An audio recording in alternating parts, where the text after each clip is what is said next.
Hello students, आज आपका topic है house plan for different income group. For plan different income group में क्या होता है, इसमें ये देखा जाता है कि आपकी कितनी इनकम के थ्रू आप कैसे हाउस प्लान करते हो, कैसे आप उसका यूज़ करते हो। तो कैसे हाउस प्लान आप बनाते हो, जैसे कि आपके डिफरेंट इनकम ग्रुप होते हैं, लो, हाई, मिडिल, तो उनकी इनकम को ध्यान में रखकर आप हाउस प्लान करते हो। तो ये चीज़ें होनी आवश्यक होती है कि आपको कितने रूम चाहिए, कितना आपको जो आपकी ज़मीनें होती हैं या आपके जो प्लॉट होते हैं जिसमें आप हाउस प्लान करते हो, तो इसमें ये बताया जाता है कितनी स्क्वायर फीट कितने का होता है या आप कैसे बनाते हो। जैसे फॉर एग्जांपल आप एक हाउस बनाते हो तो आप उसमें ये देखते हो, जैसे मिडिल वाला व्यक्ति है, कि उसका प्लॉट कितना गज का है या एकड़ का है, उसके अकॉर्डिंग आप क्या करते हो, हाउस प्लान करते हो। उसमें आप ये देखते हो कि जैसे मिडिल का है वो 2 या 3 अपने क्या बनाता है, बेडरूम बना लेता है और गेस्ट रूम भी बनाता है, और किचन, डाइनिंग रूम, ये छोटी छोटी जो होती है ओपन किचन रूम बना लेता है, बालकनी भी वो यूज़ करता है। तो ऐसे टॉयलेट, बाथरूम, ये सब भी वो ध्यान में रखकर करता है। तो जो आपके house plan different income group होते हैं, तो आप उसको ये ध्यान में रख कर करते हो कि लो वाले कितना बजट के अकॉर्डिंग घर बना सकते हैं। जैसे लो व्यक्ति 1 रूम या 2, ये बस इतने ही रूम बना सकते हैं, आगे बरामदा डाल सकते हैं, किचन बना सकते हैं और टॉयलेट, बाथरूम, ये सब उनके एक मिडिल इनकम ग्रुप के वो लो इनकम ग्रुप के व्यक्ति का होता है।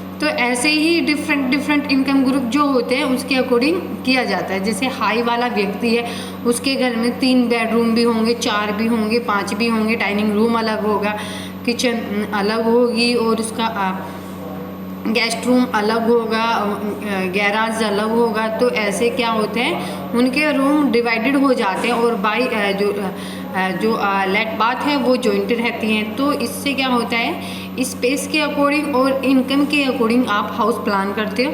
तो ये छोटी छोटी बातों को ध्यान में रखकर ही आप हाउस प्लान करते हो। देन नेक्स्ट आता है आपका इंट्रोडक्शन में प्रत्येक परिवार अपनी आर्थिक स्थिति के अनुरूप मकान बनाता है। आवास की योजना स्थान के अनुसार भी बदलती है। महानगर, नगर, कस्बे, इन तीनों में अलग अलग प्रकार की आयोजनाएं की जाती है। एक ही आय समूह इन भिन्न भिन्न आय समूह में गिना जाता है। जैसे कि 3,000 रुपये पाने वाला परिवार कस्बे में आय समूह में आ जा सकता है, जबकि किसी नगर में वह मध्यम सीमा को आंकना होता है। मतलब क्या होता है, जो प्रत्येक फैमिली होती है, परिवार होता है, वो अपनी स्थिति के अनुरूप ही मकान बनाता है। स्थिति क्या होती है, उनके इनकम, एक तो वो देखता है फैमिली मेंबर्स कितने हैं, देन वो देखता है आपकी उसकी इनकम कितनी। तो इनकम को ध्यान में रखकर ही वो क्या करता है, मकान बनाता है। और जो आवास जो बनाता है तो उसकी प्लानिंग करता है, कहाँ पर उसको जो उसके स्थान है उसके अकॉर्डिंग वो चेंजेस होते रहते हैं, बदलती रहती है। तो सबको वो ध्यान में रखकर ही प्लानिंग करता है, क्योंकि उसको महानगर जो ऐसे कि शहर होते हैं आपके, नगर, कस्बे, गांव, क्योंकि इनमें डिफरेंट योजनाएं स्टार्ट की जाती है और उसके ही अकॉर्डिंग व्यक्ति अपनी आय, जो इनकम ग्रुप होता है उसकी ही अलग डिफरेंट इनकम ग्रुप होते हैं और इनके ही अकॉर्डिंग वो उस ग्रुप में गिना जाता है। जैसे कि low income group, middle income group और हाई इनकम ग्रुप। जैसे कि 3,000 रुपये पाने वाला कोई भी फैमिली होती है, तो वो कस्बे में आए कि जो कस्बा होता है उसमें वो अपने इनकम ग्रुप में शामिल हो जाती है। बट जब वो शहर वगैरह में जाता है तो वो एक सीमा पर आका जाता है। वो इसलिए आका जाता है कि कोई भी जो नगर होता है, महानगर होता है, वो जो लो इनकम ग्रुप के सदस्य होते हैं, जो लो इनकम के सदस्य रह जाते हैं, इन तीनों स्थानों पे क्या होता है, जो कोई भी फैमिली होती है वो आवास के लिए डिफरेंट करने के लिए मिल पाने के स्थानों में कोई भी अंतर आ सकता है। जैसे महानगर में बड़े भवन बनाए जाते हैं, हाउस बनाकर उसे धीरे धीरे अपने सपने की भांति होता जाता है। और फ्लैट्स का, जैसे कि आप देखते होंगे शहरों में फ्लैट का जो प्रचलन है वो भी धीरे धीरे जोर पकड़ता जा रहा है। मतलब क्या जोर के, अब तो अधिकतर बंदे क्या करते हैं, प्लॉट खरीदना हाउस बनाने से अच्छा वो एक फ्लैट खरीद लेते हैं। तो इस फ्लैट का जो ऑप्शन होता है वो बहुत ही तीव्र गति से चलता आ रहा है और वो जोर भी पकड़ रहा है। इसमें क्या होता है, एक भवन पर एक मंजिला मकान, मतलब जब आप एक भवन बनाते हो, आपने फ्लैट्स तो देखे होंगे ना, एक जब ग्राउंड फ्लोर पर कोई रहता है तो फर्स्ट फ्लोर पे कोई और बंदा रहता है और सेकंड फ्लोर पे कोई और रहता है। तो अलग अलग फ्लोर के अलग अलग जो व्यक्ति होते हैं वो मालिक होते हैं। और जो उसमें क्या होता है, ये जो आवास होता है कम कम जगह पर अधिक सुविधा प्रदान करके उनको दृष्टिकोण से बनाया जाता है। तो इसमें जब बनाया जाता है तो कुछ आपकी जो पारिवारिक आर्थिक स्थिति होती है उसके अनुसार जब आप मकान बनाते समय आप क्या देखते हो, कुछ निम्नलिखित बातों को अध्ययन किया जाता है। जैसे कि फर्स्ट होता है आपका भूमिखंड का आकार। इसमें जो भूमिखंड का आकार होता है वो परिवार की आय, जो फैमिली इनकम होती है उसके अकॉर्डिंग हो जाता है। जितनी आपकी भूखंड होती है, जितनी आपकी ज़मीन होती है बनाने की क्षमता, उस ज़मीन में कितना आप आवास बना सकते हो उतना ही आप उसको खरीद सकते हो। देन इसमें आता है सेकंड पॉइंट आता है भूमिखंड की स्थिति। भूमिखंड की स्थिति ऐसे स्थान पे हो जहाँ समान आय वर्ग का बहुमूल्य हो और ऐसा होना धन का एवं सामाजिक व्यवस्थापन दोनों का प्रभाव डालता है। इसमें जो भूमिखंड होता है ये क्या होता है, जो समान इनकम आय फैमिली इनकम ग्रुप होता है उसके बहुमूल्य होता है और जो मनी और जो सामाजिक संस्थाएं होते हैं उनका इफेक्ट भी डालता है। थर्ड आता है भूखंड में कक्षाओं की संख्या आय के अनुसार होती है। छोटे हो अथवा बड़े हो, जितने भी कक्ष बनाए जाते हैं उतना ही अधिक व्यय होता है। लो के बंदे 2 या 3 बनाएंगे, हाई के ज़्यादा बनाते और मिडिल के थोड़ा उससे हाई से थोड़ा कम बनाते हैं। तो जैसे छोटे बड़े जैसे भी उनको रूम बनाने हैं वो उतना ही धन व्यय किया जाता है। तो वो इसको भी ध्यान में रखकर ही अपनी इनकम के अकॉर्डिंग बनाते हैं। देन नेक्स्ट फोर्थ आता है भवन में सज्जा की आर्थिक स्थिति के अनुरूप हो जानी चाहिए। लकड़ी, टीक, शीशम, आम अपनी सामर्थ्य के अनुसार लाई जाती है।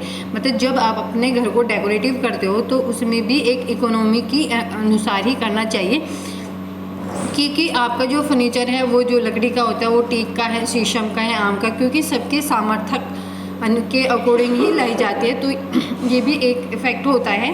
देन नेक्स्ट आता है भवन में आय के अनुसार ही खुला स्थान छोड़ना का प्रावधान रखा जाता है। जब हाउस प्लान करते हो तो उसको आप इनकम जो आपकी होती है उसके अकॉर्डिंग ही आप थोड़ा खुला स्थान भी छोड़ने का उसमें प्रावधान रखते हो, जो आपके बाई फ्यूचर्स काम आने के अकॉर्डिंग किया जाता है। उसमें क्या होता है, जब उसके अकॉर्डिंग आप काम करते हो तो उसमें ध्यान में रख के जाता है। तो देन 6 आता है कक्षाओं का आकार भी परिवार की स्थिति से प्रभावित होता है और उच्च आय वाला परिवार ही हॉलनुमा कमरों की व्यवस्था कर सकता है। जैसे कि कक्षाएं, जैसे कि आपके रूम होते हैं डिफरेंट आकार के होते हैं, तो वो क्या करती है, जो फैमिली की स्थिति होती है उसको प्रभावित करते हैं। और जैसे उच्च वाला जो हाई इनकम वाला फैमिली होती है वो हॉलनुमा कमरे की व्यवस्था कर सकता है। मतलब मिडिल वाला व्यक्ति ज़्यादा बड़े रूम नहीं बनाता। देन जो लो वाला जो व्यक्ति होता है वो ज़्यादा बड़े रूम नहीं बनाता। देन जो मिडिल वाला व्यक्ति है वो 12 बाई 12 के या 12 बाई 10 के ऐसे रूम बना सकता है। बट जो हाई इनकम ग्रुप के व्यक्ति होते हैं तो वो क्या करते हैं, वो अपने रूम ऐसे हॉलनुमा बनाते हैं। वो बहुत बड़े बड़े रूम के बनाते हैं, उनकी व्यवस्था करते हैं, क्योंकि उनके पास इतनी इनकम होती है जिसके अकॉर्डिंग वो अपना हाउस प्लान कर सकते हैं और उसके ही अकॉर्डिंग वो इनकम बनाते हैं, इनकम के अकॉर्डिंग ही वो अपना हाउस बनाते हैं। देन 7 आता है इसमें छत की ऊंचाई भी भवन में व्यय को प्रभावित करती है। मतलब जो आपकी रूफ होती है उसकी जो ऊंचाई होती है वो भी आपके जो हाउस होते हैं उसके व्यय को प्रभावित करती है। दैट मीन्स जब आप हाउस बनाते हो और रूफ थोड़ा ऊंचा डालते हो तो उसमें क्या होता है, उसमें धन अधिक व्यय होता है, क्योंकि आप उसमें धन बहुत व्यय होता है, क्योंकि आप उसके पीओपी भी कराते हैं, उसमें डिज़ाइन भी हो जाता है। तो देन आप जितना थोड़ा रूफ थोड़ी नीचे रखते हो तो उतना ही कम खर्च होता है।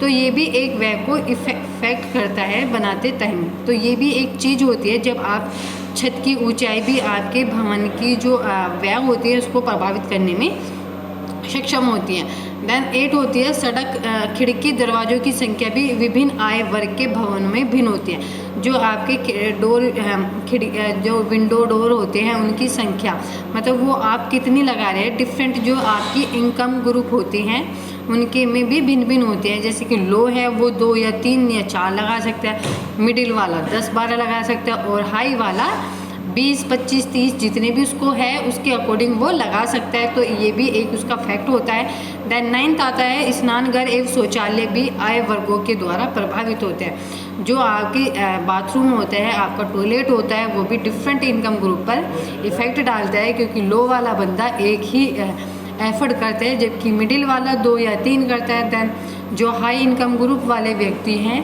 वो 4, 5, 6 वो रूम के अकॉर्डिंग एडजस्टमेंट करते हैं। तो आपका इस पर भी एक फैक्ट पड़ता है इनकम का कि जैसे कि आप व्यक्ति जैसी ग्रुप होगी उसके अकॉर्डिंग होगा। देन 10 आता है पानी एवं बिजली का प्रबंध भी भवन की आय के अनुसार किया जाता है। जैसे कि पानी और आपकी बिजली है उसका प्रबंध मैनेजमेंट के अकॉर्डिंग जो भवन की आय के अकॉर्डिंग किया जाता है। जैसे पानी की व्यवस्था होती है कि कोई जैसे लो वाले व्यक्ति है वो नल से ही उसकी व्यवस्था करते हैं, बिजली का भी प्रबंध उनके लिए बहुत मुश्किल रहता है। तो ये फैक्ट होता है कि वो भी ग्रुप पर इफ़ेक्ट करता है कि कोई भी व्यक्ति होगा वो उस पर इफ़ेक्ट डालता है। तो ये जो इनकम होती है वो फैमिली मेम्बर्स के अकॉर्डिंग इफ़ेक्ट करती है।